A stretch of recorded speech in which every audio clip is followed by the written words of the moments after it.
Hi guys, welcome back to my channel. If you're new here, my name is Ashley Lanese. I share tips on spirituality, motivation, blending them together so you can get the best benefit out of it. Let's get started.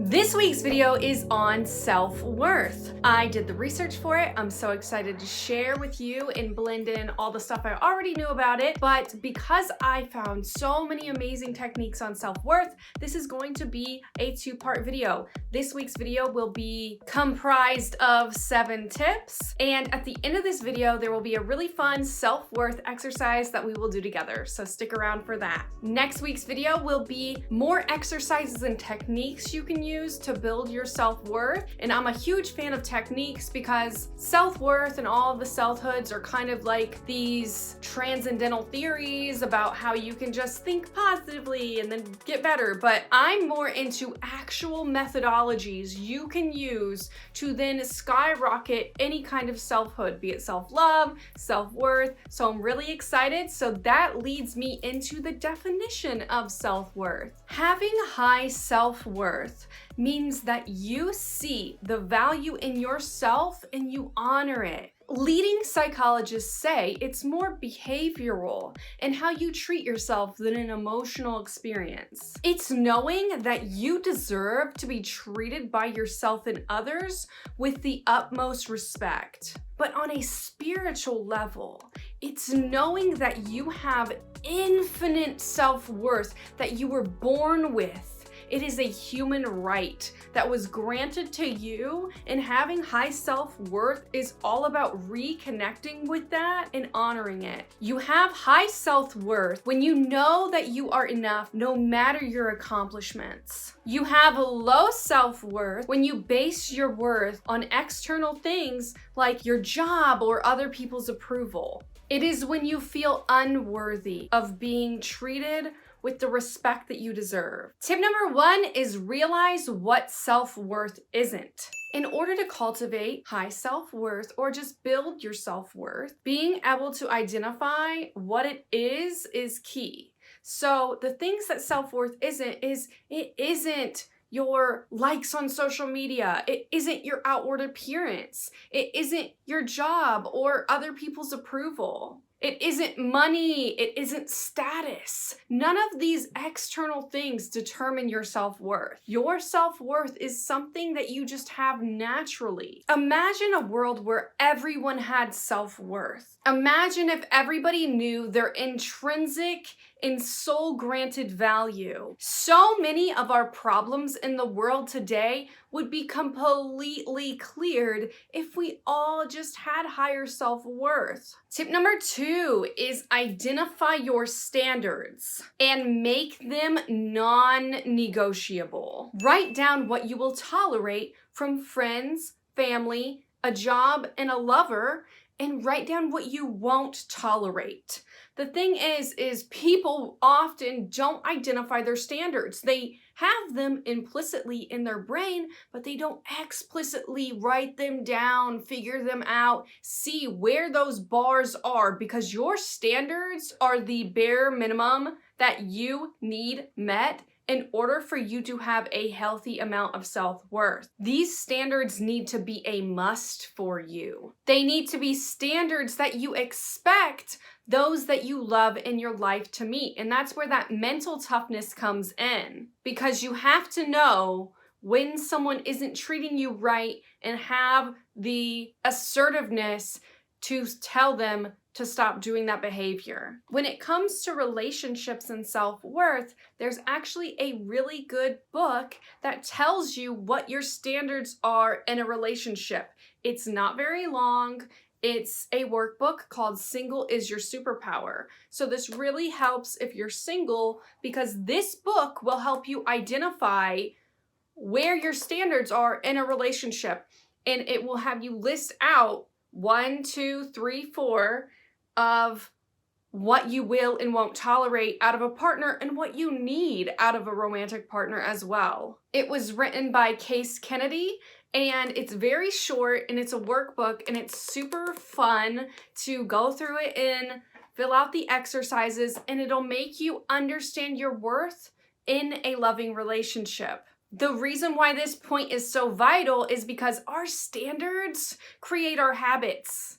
What you expect from people becomes habitual.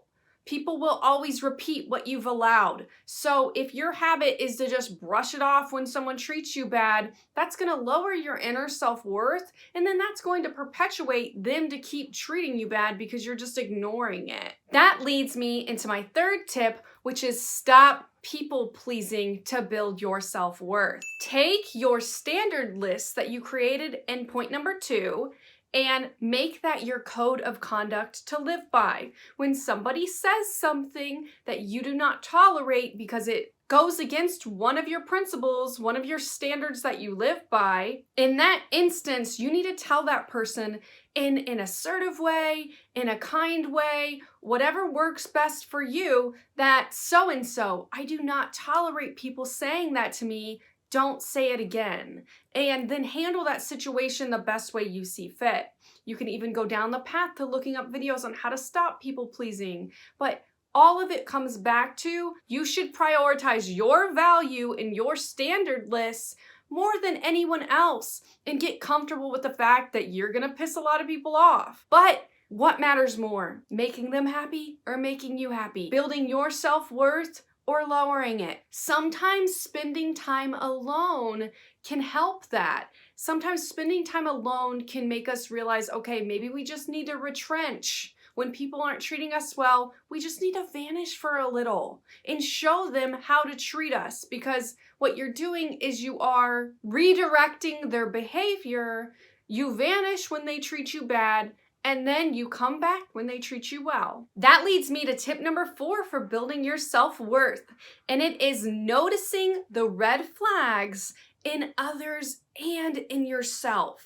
Because self-worth is about taking accountability and realizing you haven't been honoring yourself to your full capacity, but then getting excited and realizing that you can wake up every single day feeling so blessed to be you. In yourself, notice those red flags when that inner critic comes in. You can even make a jar where if you think something bad about yourself, you put a quarter in, and then you deconstruct those negative toxic habits where you say things that devalue your worth. When you predicate your value on your likes or your successes, put a quarter in the jar and go to the mirror and tell yourself you are worthy no matter what. When you do this exercise of redirecting your behavior, you notice the little moments, and in those little moments is where you experience being in the present, and then you can fully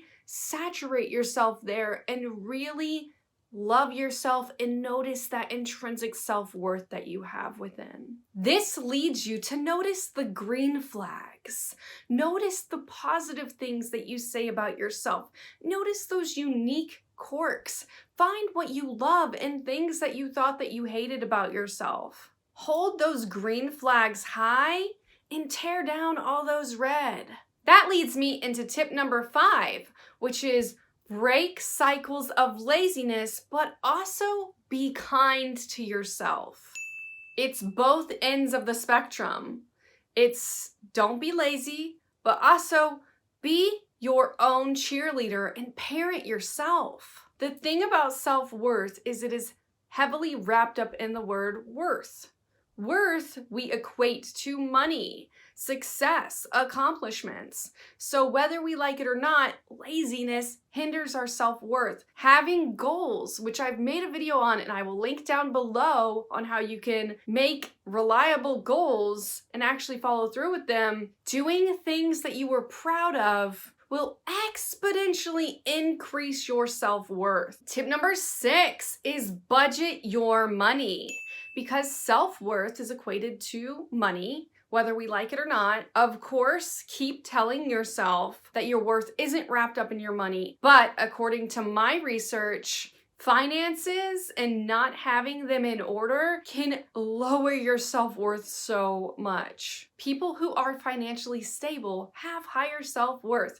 So I encourage you to make budget sheets, to physically sit down and write where you spend your money. First, start with what you have to pay. And every single month, always take that out of your bank account. Don't budget a TV over your rent.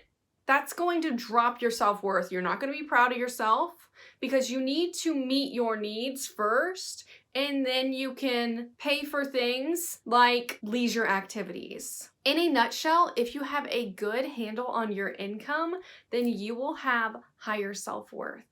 Tip number 7 is a really fun exercise that goes back to my tip on standards. And what I want you to do is I want you to look around the space that you are in if you are available to do so. And I want you to notice everything that is blue. See all of the blue around you. Notice the different shades. Right now I'm looking right at my nails. I see the blue on my chakra tapestry hanging up on the wall. Take in everything that is blue. Now, if you are available to close your eyes, go ahead and close your eyes for me. Now I'm going to ask you, what did you see that was yellow? You can open your eyes. Look at the yellow. Did you see anything that was yellow? No, you didn't, because you were focused on what was blue. The point of this tip and this exercise is that your standards, meaning looking for what's blue, will be what you see in your reality. When you make that standards list for your self-worth, it might kind of feel like, oh, I already know this, I already do this, I don't need to really sit down and make a standards list. But the benefit is that when you explicitly write down, I do not tolerate when people lie to me, then that will be the standard that you live by. But if you don't write it down, then it'll just be like the yellow. You didn't write it down, you didn't make it explicit, so you're not gonna be looking for it, and you're gonna be blindsided, and your worth is going to decrease when people lie to you because you allowed them to then treat you that way because you didn't have an explicit list of how you do and don't want people to treat you. This goes for yourself too. What things are you going to not tolerate that you think mentally? For me, my standard list for myself is comprised of no deprecation. I do not deprecate myself, and every time that I do, because it's on my standard list, it becomes one of those blue things because I've written it down, and then I'm like, wait a minute, you're deprecating, and then I can unwire those deprecating habits and then rewire in a new statement where I say, I am worthy, whole, and complete. You find what you are looking for. So identify what you're looking for and how you treat yourself and how others treat you. These are the bare minimum. So then you will expect people will treat you better than what you even put at the bare minimum, and how you will treat yourself better as well. I wanted to end off on telling you that if no one has ever told you, I will be the voice for you to tell you that you are worthy of unconditional self-worth. You are worthy of having unconditional self-worth. If no one has ever told you that, I am offering that as my final statement because I feel that we need to hear it, especially when it comes from someone else, just because we can say it to ourselves all we want, but having that reaffirmation from another person is so super healthy. And that is another tip that I'm going to get into on next week's video, which will be part 2 of these self-worth videos. And that will be more about exercises we can do. And I'm so excited to film those videos on how to increase your self-worth. Thank you so much for watching this video till the end. You are a rock star. Subscribe, ring that bell so you don't miss any notifications, and then you get notified when next week's video comes up. I post new videos every Monday, so look out for that. And I will see you in the next video. Oh, I can just hit the button.